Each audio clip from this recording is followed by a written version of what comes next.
Vikings defense is going to be key to success in 2025, and these two things can help them beat the Atlanta Falcons on Sunday night.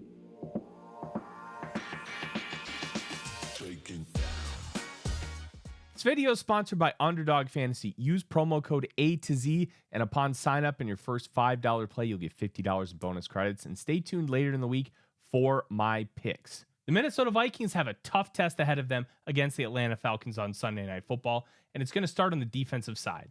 Now, J.J. McCarthy is going to have plenty of chances to be able to kind of figure things out, but the defense is going to need to carry this team until J.J. McCarthy really gets into that groove that we expect him to find at some point throughout the year. And in week one, they were able to carry the team until McCarthy lit up in the fourth quarter and helped the Vikings run away with the 27-24 win.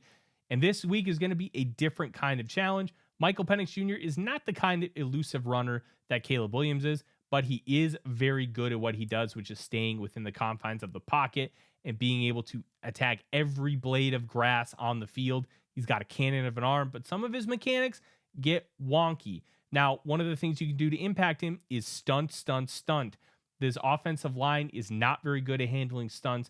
They are allowing the looper, which is the guy that starts on the outside and loops in, to be able to attack the quarterback. Yaya Diaby of the Tampa Bay Buccaneers had a lot of success in doing so in week one. The Vikings can be able to capitalize on that, especially with the performances of Jonathan Allen and Javon Hargrave. Second thing, you have to figure out a way to stop Bijan Robinson. And with Bijan, it's very simple. This dude is elusive. He's got oily hips, flexible ankles, and he can juke you out of your shoes. Plus, he can run past you. He can do a little bit of everything, and they are making it a major focus to include him in the passing game. Michael Penix Jr. has even said as much during training camp, where they want to get him the ball and they want to make him more active in the passing game. Think of how Christian McCaffrey has been used over the years. That's kind of the idea with Bijan, and he proved them right in week one against the Buccaneers. Six catches for 100 yards and a touchdown. Man, 6 touchdowns would have been great, but that one touchdown was from 50 plus yards out, and he did a great job of evading everything. And you have to take proper angles. Servacia Dennis, the linebacker for the Buccaneers, took a really sharp angle that ended up being very poor.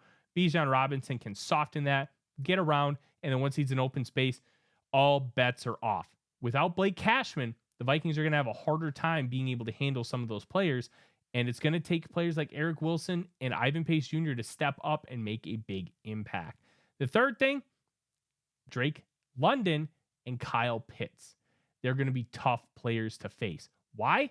They're tall, they're big, and they understand how to use leverage like basketball players. Drake London had a rep against the Buccaneers where instead of dropping his hips and flipping the normal way to go right, he turned around. And by turning around, it was almost like he was trying to catch a pass from Magic Johnson in the paint of an NBA game back in the 80s. It was beautiful to watch, but having that and being able to use the opponent's leverage against them, it makes things a little bit more difficult for the Vikings.